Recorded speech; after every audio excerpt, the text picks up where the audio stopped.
Assalamualaikum warahmatullahi wabarakatuh. Waalaikumsalam warahmatullahi wabarakatuh. Semangat pagi. Pagi. Luar biasa.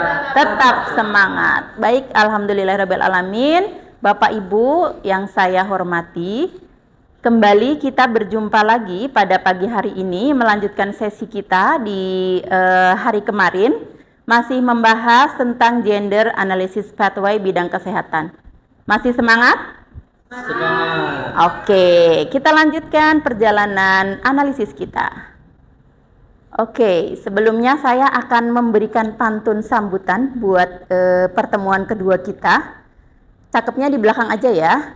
Burung nuri terbang cepat, hinggap di dahan pohon Kamboja. Wahai para perencana kesehatan yang hebat, kuasai gap untuk keadilan semua. Oke, satu lagi ya Bapak Ibu ya. Bulan Ramadan, bulan mulia. Semangat harus terus membara. Masih bersama Heni, Sang Widya Iswara. Mari kita lanjutkan analisis gap kita. Tepuk tangan dulu dong untuk kita semua. Oke. Ada apa pembahasan kita hari ini? Pembahasan kita hari ini melanjutkan pembahasan kita kemarin. Tentunya setelah mengikuti mata pelatihan ini, Bapak Ibu semuanya diharapkan dapat nantinya menyusun analisis gender bidang kesehatan. Kemarin kita sudah membahas langkah 1 dan langkah 2. Pada hari ini kita akan lanjutkan ke langkah 3, 4, dan 5. Ada apa saja? Di langkah 3 nanti kita akan membahas faktor kesenjangan gender. Kemudian di langkah 4 ada penyebab internal, dan di langkah 5 akan ada penyebab eksternal. Kita lanjut ya. Ini agak oke. Sebelum kita bahas analisis gap untuk langkah 3, 4, 5, kita flashback dulu nih yang kita pelajari Bapak Ibu. Masih ingat? Langkah 1 ada apa? Kebijakan, program, kegiatan. Ingat kuncinya dalam melakukan analisis langkah 1 yaitu apa? Ya, betul sekali Ibu Indah. Tentukan program, kebijakan maupun kegiatan di level mana yang dia mempunyai dampak yang luar biasa. Kemudian di langkah 2 ada apa Bapak Ibu? Ada data pembuka wawasan. Masih ingat key-nya dalam melakukan analisis data pembuka wawasan? Ya, Ibu Prapti, betul sekali. Ada data terpilah, kemudian ada data kesenjangan gender. Oke, sepertinya kita udah siap nih ya. Bekal kemarin, kemudian kita lanjutkan dengan langkah selanjutnya. Mari kita saksikan dulu video berikut ini.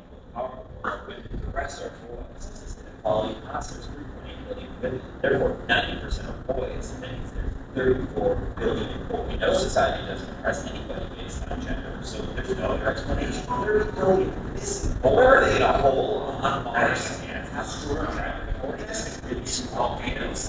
Nggak bingung kan ya Bapak Ibu ya? Oke. Iya, itu tadi ya. Mengapa hal tersebut dapat terjadi? Kenapa nih Pak Slamet? Iya, oke. Betul sekali ya Pak Slamet ya. Kenapa kesenjangan gender dapat terjadi? Tentunya karena ada konstruksi sosial ya yang berlaku di masyarakat kita. Kemudian ada juga stereotipi hal-hal tersebut yang nantinya pada hari ini akan kita analisis dalam gap langkah 3, 4, dan juga 5. Oke, kita lanjutkan ya. Nah, ini kita sudah masuk untuk pembelajaran kita pada pagi hari ini sampai dengan siang hari nanti, yaitu ada gap analisis gender analysis pathway di langkah ketiga. Boleh dibacakan Bu Prapti? Ada faktor kesenjangan gender. Bagaimana cara menganalisis faktor kesenjangan gender? Nah, Bapak Ibu, untuk melakukan menganalisis faktor kesenjangan gender, tentunya kita harus mengidentifikasi isu gender apa yang terjadi di unit kerja kita. Isu gender itu bisa berupa adanya ketidakadilan atau ketimpangan, baik dari unsur internal maupun eksternal pemerintah.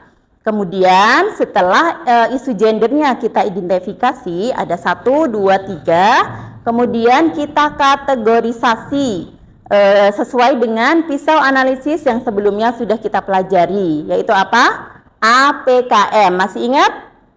Akses, partisipasi, kontrol, dan manfaat.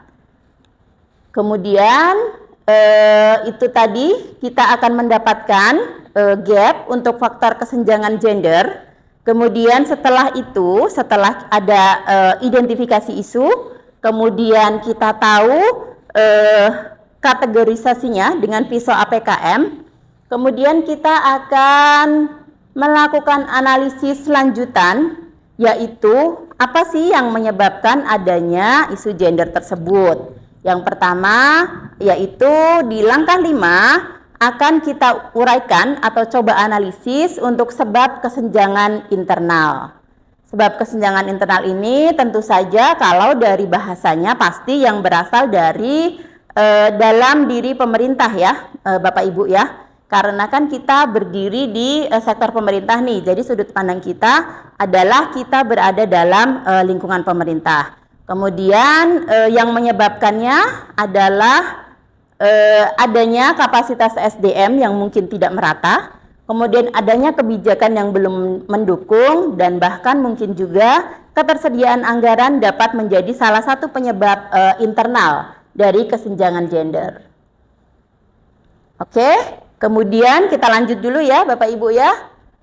Untuk penyebab eksternal di gap, analisis gap langkah 5, yaitu kalau tadi sudah kita identifikasi untuk kesenjangan yang disebabkan oleh faktor-faktor internal, kemudian tentu saja kesenjangan gender ini tidak hanya dipengaruhi oleh faktor internal, tentu saja faktor-faktor eksternal juga akan sangat berpengaruh kepada identifikasi isu gender itu, yaitu yang dari luar lingkungan perangkat daerah, misalnya apa Ibu Indah?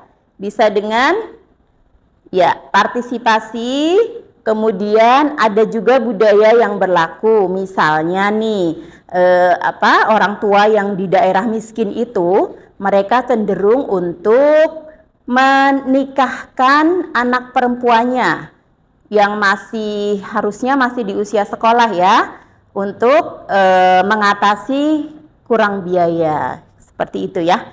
Itu bisa menjadi sebab-sebab kesenjangan gender dari faktor eksternal. Nah, kemudian kita sudah coba ulas untuk faktor kesenjangan gender di langkah 3. Kemudian setelah itu kita analisis penyebab internalnya di langkah 4 dan juga penyebab eksternalnya di langkah 5. Kemudian nanti untuk melakukan analisis gender analysis pathway-nya seperti yang hari kemarin sudah Bapak Ibu lakukan di langkah 1 dan langkah 2, masih menggunakan matriks yang sama, yaitu Bapak Ibu hari ini akan bekerja di langkah 3, langkah 4 dan langkah 5, yaitu di faktor kesenjangan, kemudian sebab kesenjangan internal dan kesenjangan eksternal. Sampai di sini, any comment? Silakan Bu Indah.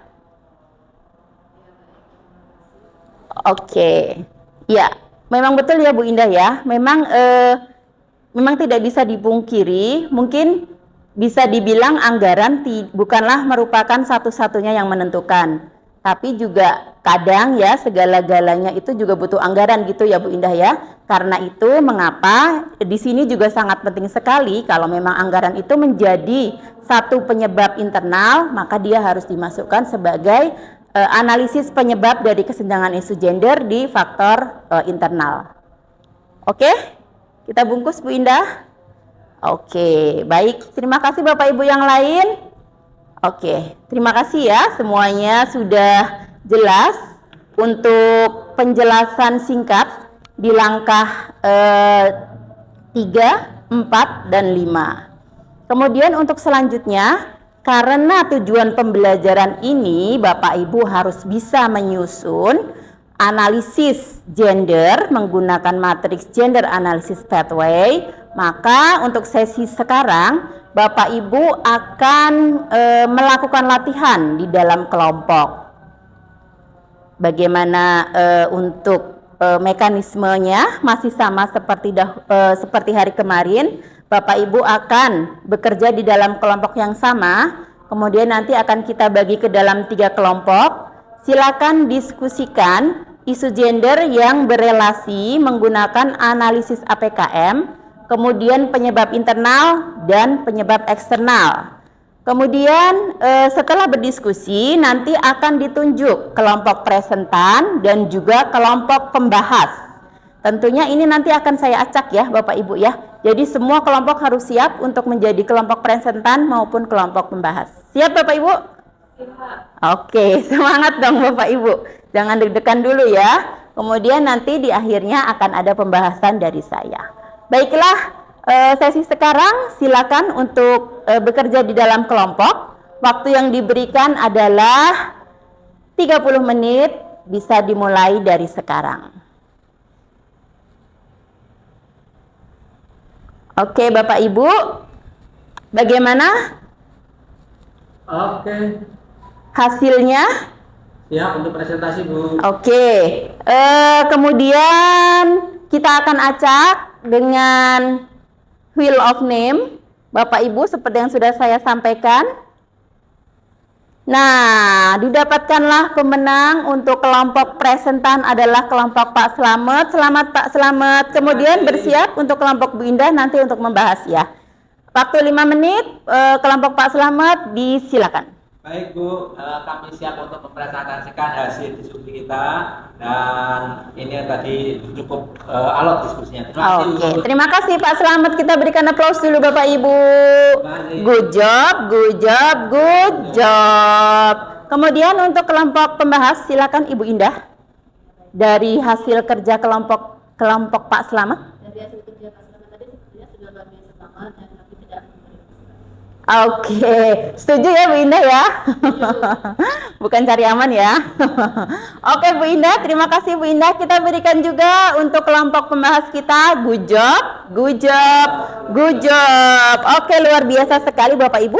Semoga latihan yang singkat tadi dapat membekali Bapak Ibu untuk nantinya dapat menyusun menyusun analisisnya. Kemudian sebagai latihan individu, nanti silakan melanjutkan analisis gap langkah 1, 2, lengkapi dengan langkah 3, 4, 5 sesuai dengan kondisi di unit kerja masing-masing. Oke, kemudian penugasan ini dikumpulkan kapan? Dikumpulkan malam ini sampai dengan pukul 23.59 melalui LMS yang sudah ditentukan. Oke ya. Oke, sekarang kita sudah sampai kepada conclusion kita. Hari ini kita sudah membahas tentang analisis gender langkah 3, 4, dan 5. Bapak Ibu sudah mempelajari faktor kesenjangan gender, penyebab internal, penyebab eksternal. Silakan nanti bisa dipertajam analisis sesuai dengan kondisi di unit kerja masing-masing. Oke.